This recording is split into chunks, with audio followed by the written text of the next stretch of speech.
अध्याय 4 उन्नति का मंत्र। कविता का मूल तत्व। प्रस्तुत पाठ में यह बताया गया है कि समय अत्यंत मूल्यवान होता है, इसलिए हमें समय के महत्व को पहचानना चाहिए।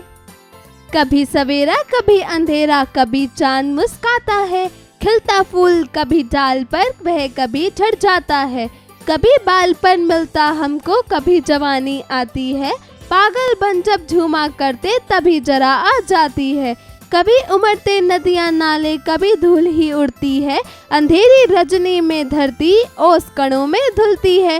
समय निरंतर बढ़ता जाता, बदल रहा जग जीवन है, बदल रही है पत्ती पत्ती, बदल रहा सब कण कण है।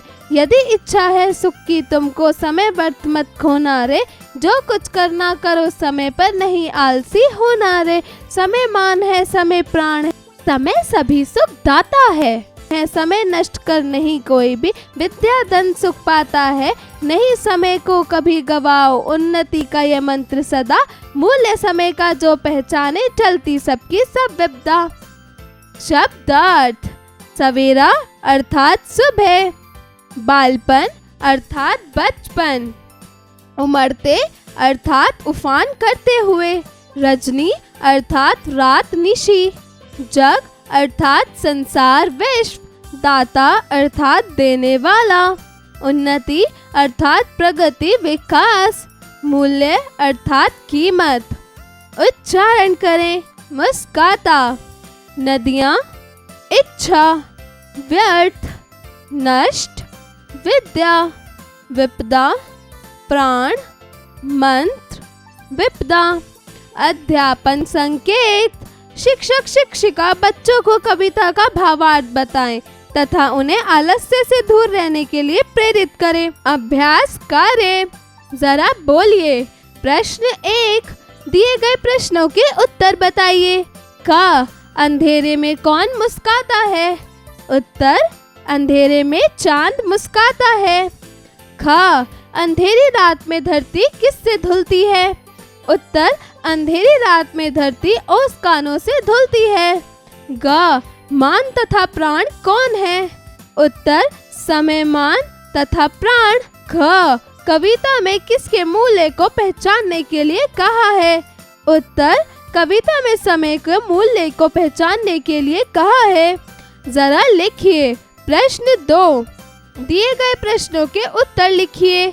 क, हमारे जीवन में कौन से परिवर्तन आते हैं? उत्तर, हमारे जीवन में बालपन, जवानी, बुढ़ापा इत्यादि परिवर्तन आते हैं।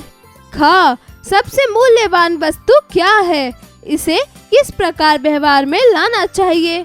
उत्तर, सबसे मूल्यवान वस्तु समय है, इसे व्यर्थ न गवाकर व्यवहार में लाना चाहिए। ग, सुख की इच्छा रखने के लिए किसे बचाना आवश्यक है? उत्तर, सुख की इच्छा रखने के लिए समय को बचाना आवश्यक है। घ, कविता में आलसी ना होने का मंत्र क्यों दिया गया है? उत्तर, कविता में उन्नति को प्राप्त करने के लिए आलसी ना होने का मंत्र दिया गया है।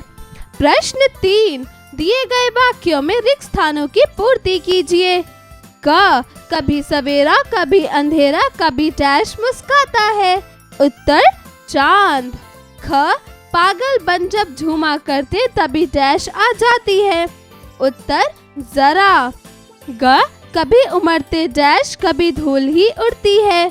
उत्तर, नदियां नाले। घ, यदि डैश है सुख की तुमको, डैश व्यर्थ मत खोना रे। उत्तर, इच्छा, समय। ड़, समय नष्ट कर नहीं कोई भी, डैश धन सुख पाता है। उत्तर, विद्या। प्रश्न 4, दिए गए शब्दों को उचित रूप से सम्मिलित कीजिए। क, फूल। उत्तर, खिलना। घ, धूल। उत्तर, उड़ना। ग, कण कण। उत्तर, बदलना। घ, व्यर्थ। उत्तर, समय। ड़, मंत्र। उत्तर, उन्नति का। च, दाता। उत्तर, सुख। प्रश्न 5, दिए गए प्रश्नों के लिए उचित विकल्प का चयन कीजिए। क, निरंतर क्या बढ़ रहा है? कद, समय, रास्ता, इनमें से कोई नहीं। उत्तर रास्ता। ख, डाली पर कौन खिलता है और मुरझाता है? फल, भंवरा, फूल, पत्तियां। उत्तर फूल। ग, पागल बनकर झूमने पर क्या आ जाता है? बुढ़ापा, जवानी, बचपन, इनमें से कोई नहीं। उत्तर जवानी। घ, हमें किसको नष्ट नहीं करना चाहिए? खिलौने, मिट्टी, दुख, समय। उत्तर समय। प्रश्न 6, दी गई पंक्तियों के भावार्थ को लिखिए। क, कभी उमड़ते नदियां नाले, कभी धूल ही उड़ती है, अंधेरी रजनी में धरती ओस कणों से धुलती है। ख, यदि इच्छा है सुख की तुमको, समय व्यर्थ मत खोना रे, जो कुछ करना करो समय पर, नहीं आलसी होना रे। जरा सोचिए। प्रश्न 7, आलस्य इंसान को निर्बल बनाता है, जबकि परिश्रमी होना जागरूक। ऐसा क्यों? अपने शब्दों में अभिव्यक्त कीजिए। जरा भाषा पर गौर कीजिए। प्रश्न 8, दिए गए शब्दों के पुल्लिंग तथा स्त्रीलिंग शब्दों को लिखिए। क, समय। उत्तर पुल्लिंग। ख, जवानी। उत्तर स्त्रीलिंग। ग, पत्ती। उत्तर स्त्रीलिंग। घ, पागल। उत्तर पुल्लिंग। ड़, इच्छा। उत्तर स्त्रीलिंग। च, सवेरा। उत्तर पुल्लिंग। छ, सख। उत्तर पुल्लिंग। ज, टलती। उत्तर स्त्रीलिंग। प्रश्न 9, दिए गए वाक्यों में उचित विराम चिन्हों का प्रयोग कीजिए। विराम चिन्ह, भाषा के लिखित रूप में जब अर्थ एवं वाक्य रचना में कुछ समय रुकने के लिए जिन संकेतों चिन्हों का प्रयोग किया जाता है, उन्हें विराम चिन्ह कहा जाता है। क, बीजक कबीरदास द्वारा रचित ग्रंथ है। उत्तर पूर्ण विराम।